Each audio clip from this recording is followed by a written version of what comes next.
द्वितीय श्लोक में भागवत का अनुबंध चतुष्टय है। धर्म प्रोजित कई तवोत्र परमो निर्मत्सराणाम सता वैद्यम वास्तव मत्र वस्तु शिवदम तापत्रयो।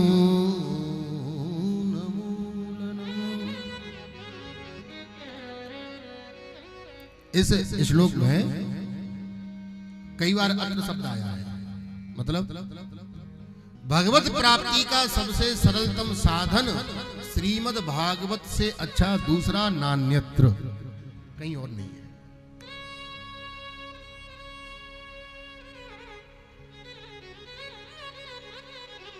क्या है श्रीमद् भागवत? निगम कल्प तरोर गलितम फलम सुख मुखादिमृत द्रव संयुतम पिबत भागवतम रसमालयम मुहुरहो रसिका भुवि भावुका।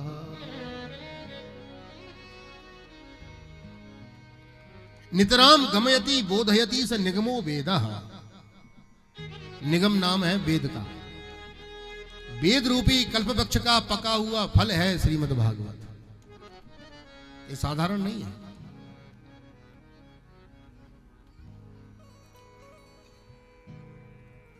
पका हुआ फल है, इसमें कुछ नहीं करना, केवल कानों की कटोरी संभालो और पियो।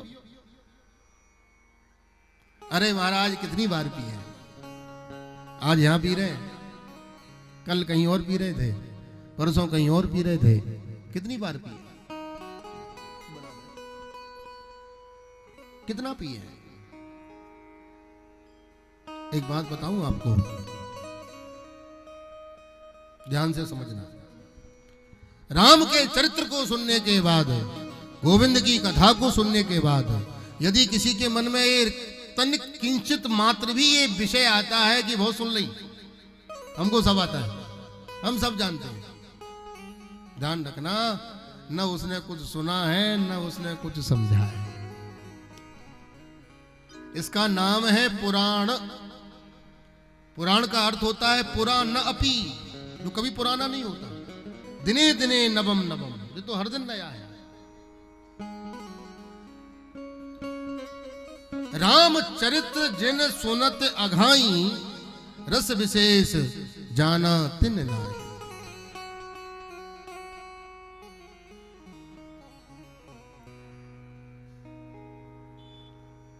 कैसे माने भाई मीठा फल है?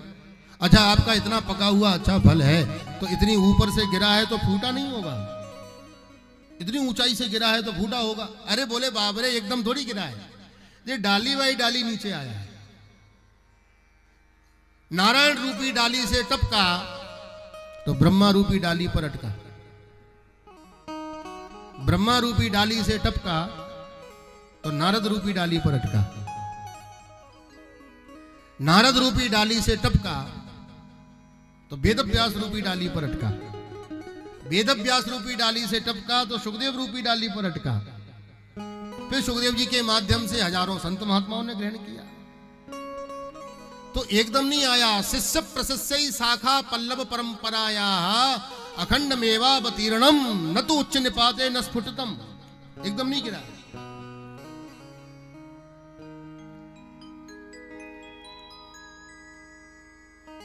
भैया क्या गारंटी है मीठा होगा? खट्टा भी हो सकता है। व्यास जी कहते हैं कि हम गारंटी देते हैं मीठा है। अरे बोले अपने फल की दुनिया गारंटी देती है।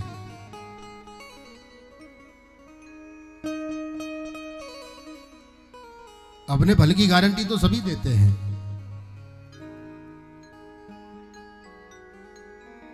रेलवे स्टेशन पर जो लोग केले बेचते हैं तो वो केले बेचने वाला यही तो चिल्लाता है मलाई वाले केले। अब केले मलाई के थोड़ी होते हैं, तो उसको बेचना है तो बोलता है। इसका प्रमाण क्या है कि ये फल मीठा है? तो प्रमाण दिया। देखो, फल का सबसे उत्तम पारखी होता है तोता।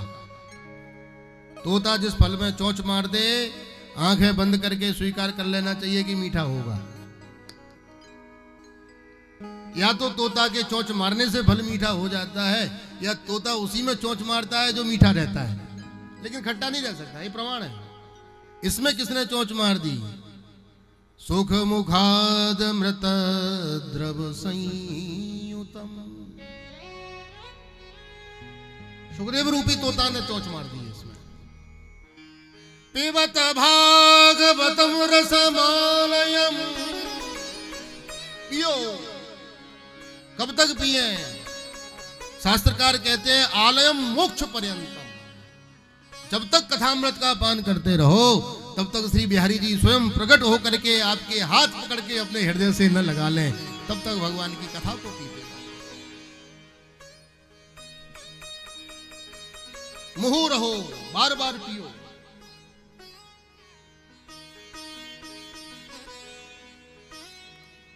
ये सार्वजनिक प्याऊ है, इसमें किसी का नाम नहीं लिखा रहता। केवल कानों की कटोरी संभालो तो पियो। अंत में कह दिया रसिका भूवि भावुका, अरे रसिको, अरे भावुको, आओ पियो।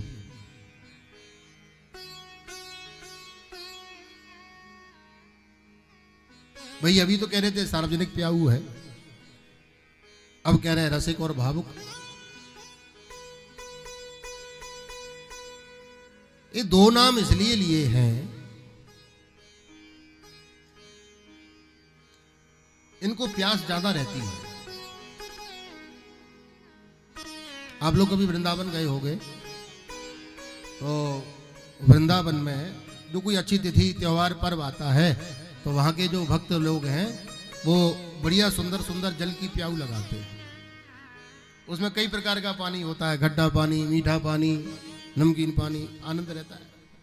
अच्छा, पिलाने वाला भी बड़ा मन से पिलाता है। आइए आइए बाबूजी, सुंदर शीतल जल है, जल पीजिए, आइए। देखो, पहले तो बाबूजी जाएंगे ही नहीं, और माना कि यदि बाबूजी चले भी गए तो पानी नहीं पिएंगे, 1000 सवाल जवाब करने लगेंगे। अरे भाई कहां से लाते हो पानी? ये पानी जिस बर्तन में पिला रहे हो उसको साफ बाफ भी करते हो कि जोई राम सोई राम चल रहा है? वो कहता नहीं नहीं बाबूजी, शुद्ध रोज साफ करते हैं, मांजते हैं। अच्छा अच्छा, कहां से लाते हो पानी? एक कुआ बावड़ी का तो नहीं भर लाए? वो कहता नहीं नहीं महाराज, शुद्ध कुएं का जल है। अच्छा, छान के भरते हो कि बिना छाने? अरे महाराज, शुद्ध छान के भरते हैं। तुम भी नहाते धोते हो कि नहीं? वो कहता हम भी स्वस्थ रहते हैं, आनंद में, स्वच्छ है। पानी एक घूंट नहीं पिया और 1000 सवाल कर दिए। क्यों? क्योंकि उनको प्यास नहीं है। अब आप कल्पना कीजिए, यूनाइटेड अरब एमिरात, यूएई जैसी कंट्रियां जहां केवल रेगिस्तान है, शारजाह, मस्कट, दुबई, जहां केवल रेगिस्तान है, वहां केवल तपीली रेत मिलेगी। ऐसी तपती हुई रेत की रेतीली भूमि में जहां पानी तो बहुत है पर पीने लायक एक बूंद भी नहीं है, ऐसी विकट भयंकर स्थिति में कोई तप रहा हो, एक एक बूंद के लिए तरस रहा हो, और वहां आकर के कोई आपसे कह दे अरे बाबूजी जरा पानी पीजिए, सुंदर शीतल जल है, सुंदर कुएं का जल है, सच बताना, बताइए क्या वो सोचेगा कि छान के लाए हो कि मांज के लाए हो कि कहां से लाए? क्यों? क्योंकि वो पानी के महत्व को जानता है कि यदि पानी नहीं पिया तो प्राणों की सीताराम हो जाएगी। इसलिए वेद व्यास जी ने फालतू लोगों को नहीं बुलाया कथा में, अरे रस को, अरे भाव को, आओ पियो। फालतू के लोग आएंगे तो केवल वही पूछते रहेंगे इनके बाप कौन थे, इनके चाचा कौन थे। पिताजी और चाचा जी के नाम जानने से उद्धार नहीं होगा, उद्धार भगवान की कथा से होगा। बोलो राधे राधे।